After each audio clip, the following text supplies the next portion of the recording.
Hello everyone. Sorry about that. Hello everyone.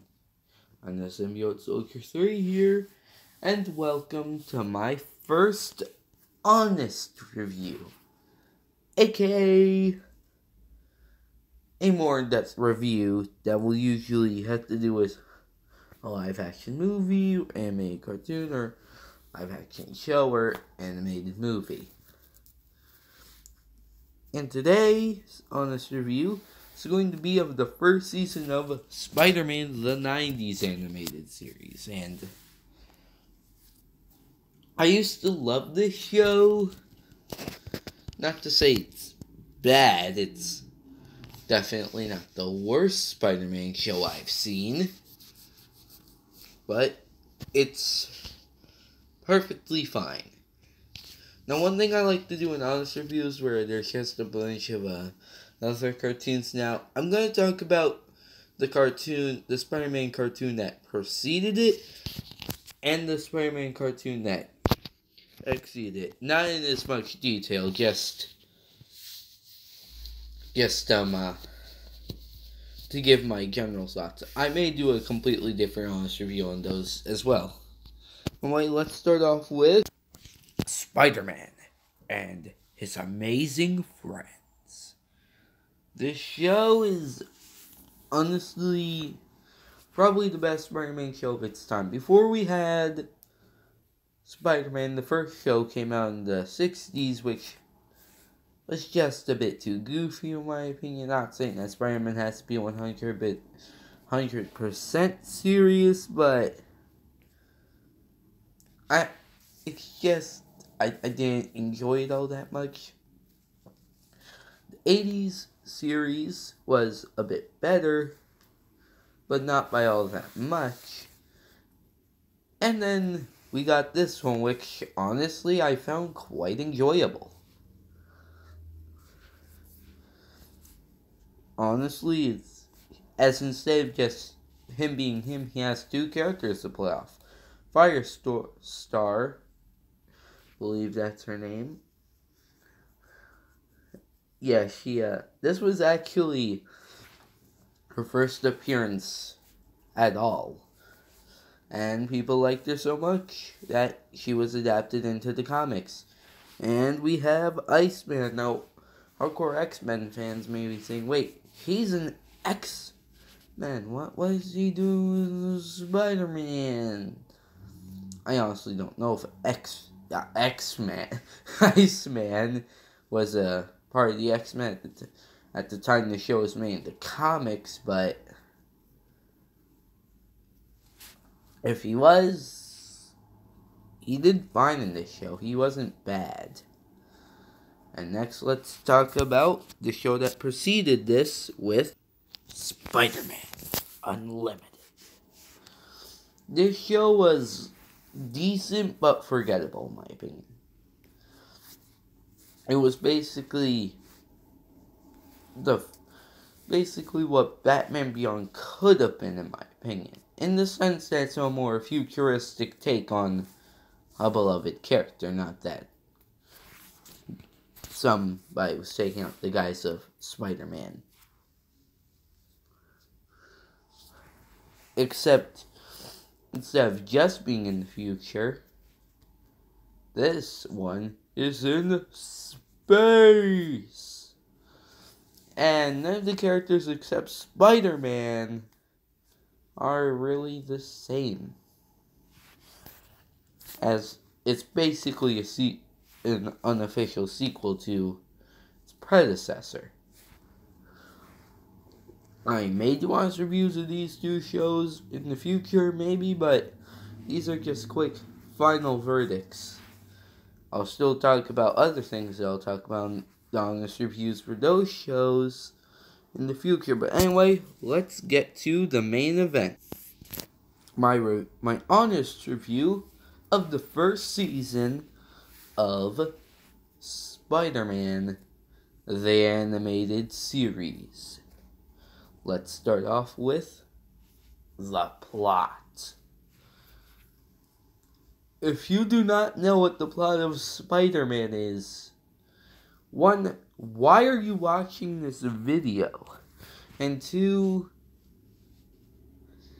uh, just what? How do you not know what Spider-Man is about? But for the sake of the one, maybe two people who may not know what Spider-Man is, I will explain Spider-Man and his origin story.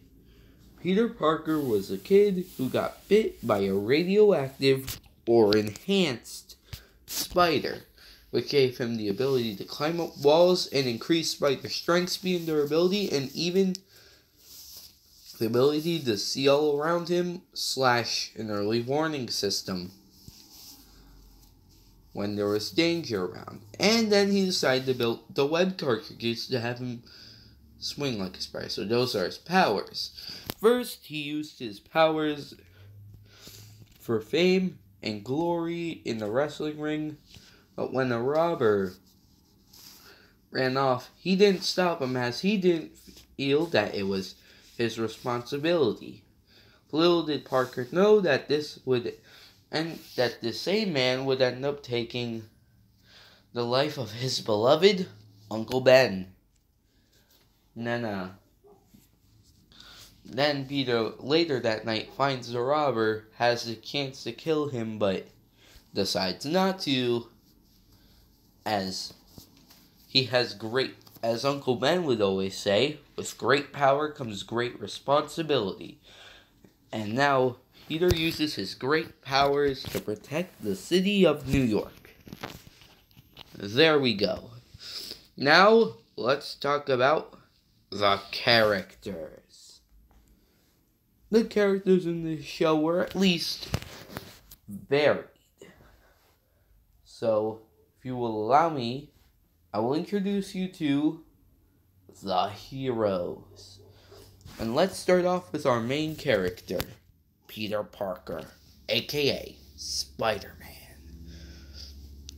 SpiderMan is honestly one of my favorite characters in all of fiction, and in some cases is a bit of a model.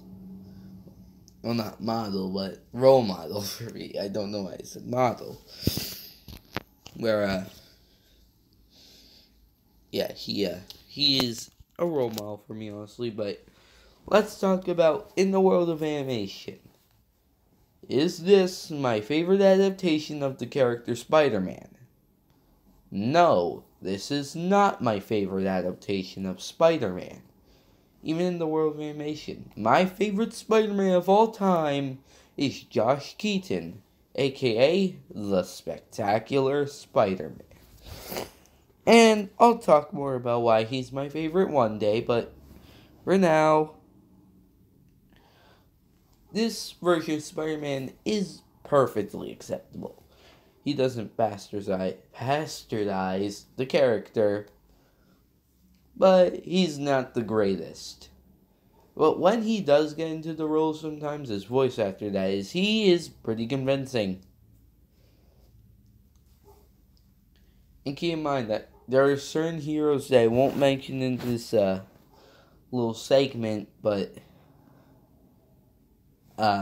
they'll be mentioned in later episodes, as they may have been introduced in later episodes.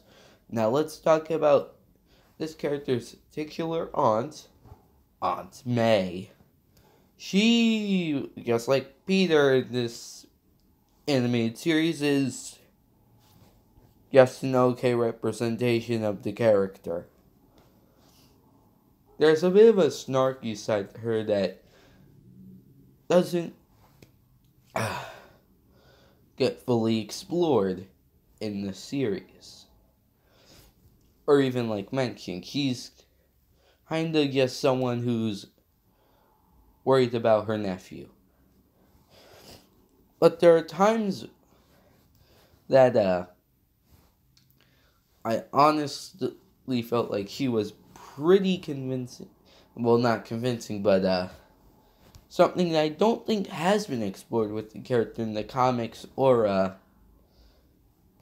the movie adaptations, is that while she loves her nephew, he agrees with J. Jonah Jameson that Spider-Man is a quote-unquote menace, when he's really just a guy trying to help people. And I honestly thought that was decently interesting. Well, anyway, now we're done with that character, let's go with one of his two major love interests in this series. That would be, and the main one being Mary Jane Watson. For the sake of this season, once again, she's just okay. She doesn't really have anything special. She's just the run-of-the-mill love interest. In some cases, at least later on in the series, a damsel in distress. Now let's also talk about his other love interest, Felicia Hardy. Now, true blue Spider-Man fans probably knows that Felicia Hardy will eventually become the Black Cat. However, that does not happen until later into the series, so we will not be exploring that part of the character. And, once again, she's just okay. But now, let's talk about some of Peter's co-workers / his boss, starting off with J. Jonah Jameson. This, at least normally, is my favorite Spider-Man character. Yeah. He's an overbearing loudmouth, sure, but he is extremely entertaining. Take it, whether it's the movie adaptations, animation, or what have it, he's usually my favorite Spider-Man character. Now, I said usually. There is a character's adaptation in this series that I like more than the Jameson from this show. But we'll go into him next. But there's a fun fact. This Jameson was actually played by Ed Weisner, I believe his name is, who in my favorite Spider-Man adaptation would go on to play Uncle Ben, another one of my favorite characters. So he played two of my favorite Spider-Man characters of all time. Someone give this man applause, please. And now let's move on to my favorite character in this entire show. But I can't remember his full name, so I'll be right back. Alright, now that I remember my favorite character's name, let's talk about Joseph Robertson. I love this guy. He is just one of the most likable characters of all time. And while for the first season, once again, he's just an okay character. As I review the rest of the seasons, I will delve into more why Robbie here is my favorite character of them all when it comes to this show. So those are all the heroes. I'll explain the villains once I get into the episodes they premiere in. So now let's talk about the episodes. Episode 1, The Night of the Lizard. So the general plot of this episode is one of Peter Parker's teachers, Kirk Connors, is turned by a freak accident into the Lizard. A Spider-Man villain I've actually never cared that much about. Yeah.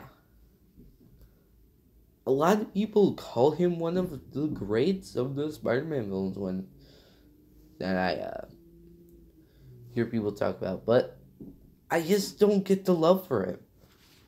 Well, you could say, yes, he's someone close to Peter, but to be honest, whenever he becomes the Lizard, usually he's kind of mindless.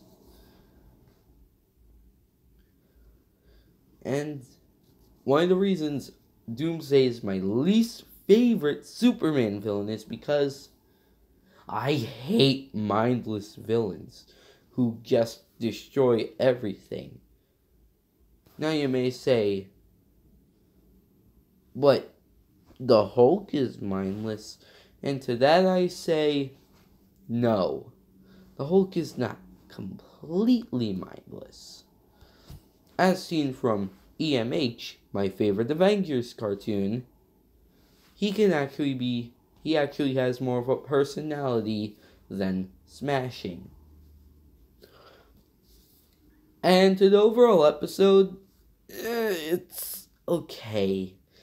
And I have a rule when it comes to cartoons. I give them 3 episodes. Arcs, I include them as 1 episode. And I will continue watching if there's at least 1 episode that I like. And we get a 2-parter that I like a lot just as our next episode. Now, if you allow me, I will explain to you the Spider Slayer 2-parter. I really like this episode. The first part kind of really didn't do much for me. It was kind of okay, but the second part, we get introduced to but there is one good thing about the first part that I nearly forgot to mention. My second favorite villain of this story is Wilson Fisk, aka the Kingpin. Some of you may have heard of him, considering one of his, if not his most popular version is from this series. And for good reason. He is the villain that challenges Spider-Man the most and is extremely entertaining. Yeah, he's a simple crime boss, but he's still entertaining. But now let's talk about my third favorite villain of the entire series, Alistair Smythe. I found his revenge story in the second episode very compelling, as he's to believe that Spider-Man is the reason that his father is dead. And he is manipulated by the Kingpin to be his lab assistant. And yeah, I can see it. These two are really entertaining together, and I just enjoy Alistair in this. There you go.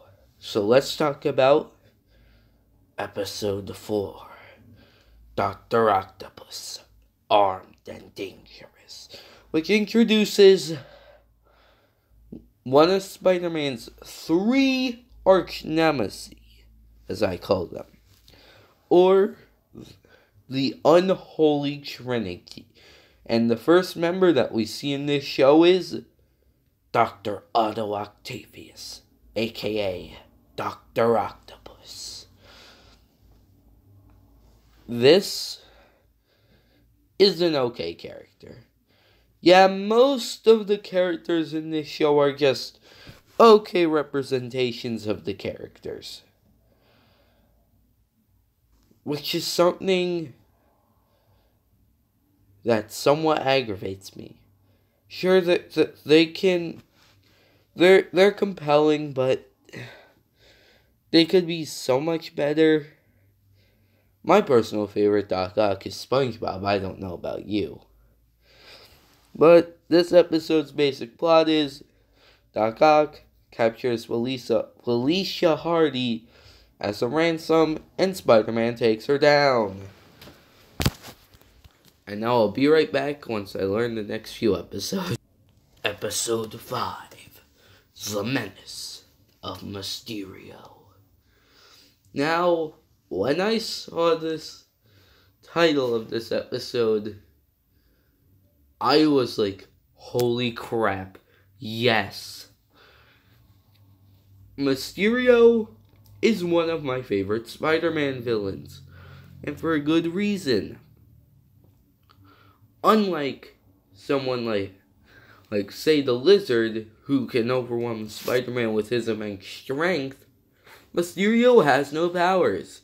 He relies on illusions. He relies on illusions and trickery to outwit his opponents. And this is something I really like. The only bad part about him for me is he really doesn't have a good backstory. He just wants to get famous, so he becomes someone who wears a costume and does evil things. So, yeah, and however, this is my personal favorite representation of Mysterio on this show. Heck, I like a change that they made to him, and eventually he stops being a villain. And I thought that was a really neat twist. But anyway, now let's move on to Episode 6, Sting of the Scorpion. The Scorpion is another Spider-Man villain I've never really cared that much for. Mainly because we could never get a really good representation of him on this show. Well, on the show in general. I'm sure that Spectacular Spider-Man would have gave us that, but since it got cancelled, we don't get to see what it would do with that character. Until the day comes where we get a really good Scorpion. This is going to be my favorite in terms of animation. And they do have a bit of a running gag with him where he's absolutely pissed whenever people call him names. He's even fought with some of his teammates because of it. But the episode is fine, and we delve a bit more into Jameson as how much he hates Spider-Man to the point where he creates the Scorpion. While he wasn't intending him to become a fallen villain, he just wanted to use him to take out Spider-Man. Episode 7, Kraven the Hunter. A decent episode with a pretty good villain. Kraven, pretty good villain. And he's given an okay representation. There's not much to this episode. It's just entertaining throughout. Alright, now if you excuse me, I have to learn the next few episodes. Alright, so the next few videos are, episodes are the Alien Costume Arc. No more specifically 3-parter, but when it's 3 parts, I specifically like to call it an arc. So the basic plot of this arc is Spider-Man plus so Spider-Man's boss's son, J. Jonah Jameson, I believe is his name, or just John Jameson, is in space, and an alien symbiote comes with him. Well, one of my least favorite villains from the show, the Rhino, tries to steal the symbiote. Spider-Man ends up getting it. People thinking that he truly is a mess because he stole a symbiote, and it starts changing Peter's behavior. And then, eventually, he ends up trying to kill the Rhino, and the other villain that appears in this arc before we get one of the most famous Spider-Man villains of them all being Shocker. One of my favorite Spider-Man villains, despite him just being a normal thug really with gauntlets. Let's be honest. Here's the one you want to hear me talk about. Venom. Eddie Brock, aka Venom. I think he's an okay Venom. Now, don't get me wrong. Well, I am going to make a bold statement here. I don't much care for Venom. The only real Venoms I like are from the movie. Yes, I like the movie. Say what you will. About me, my taste, I enjoyed it. And my favorite show of all time, The Spectacular Spider-Man. Besides that, I agree with Sam Raimi. I just see him as an angry monster. Honestly, I feel that some of Brock's claims were delusional. But we only have 3 more episodes to go, and one of those being a 2-parter, and my favorite 2 episodes in the entire series, well, not entire series, but entire season, the Hobgoblin 2-parter. This is my favorite villain in the entire series. He's played by Mark Hamill. Yes.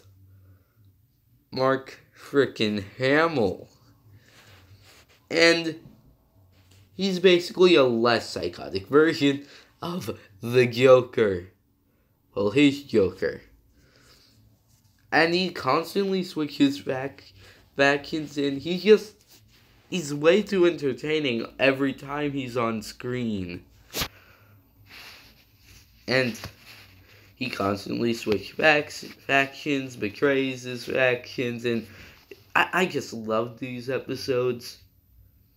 But one thing that I can't stand is because since every show in one season has to have at the very least 13 episodes,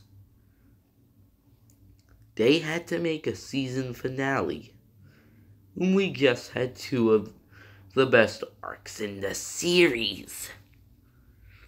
And they make the season finale a one-off villain episode. The Day of the Chameleon. This has no closure whatsoever. And it has one of the most generic Spider-Man villains, at least for me.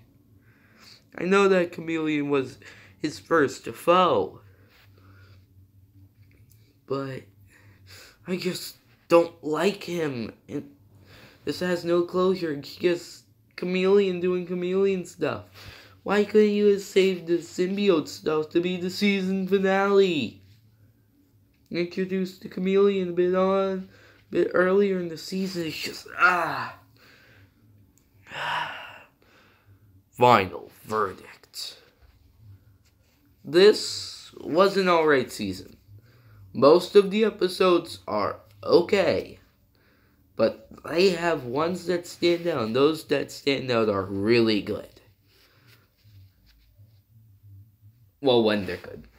I'm looking at you, the Day of the Chameleon. And that kind of says my thoughts about the show as a whole. Just because it's just... Well, anyway, that was my honest review of Season 1 of the Spider-Man the Animated Series. Next time, I'll be taking a look at the 2nd season of Spider-Man the Animated Series. Until then, I'll see you all later.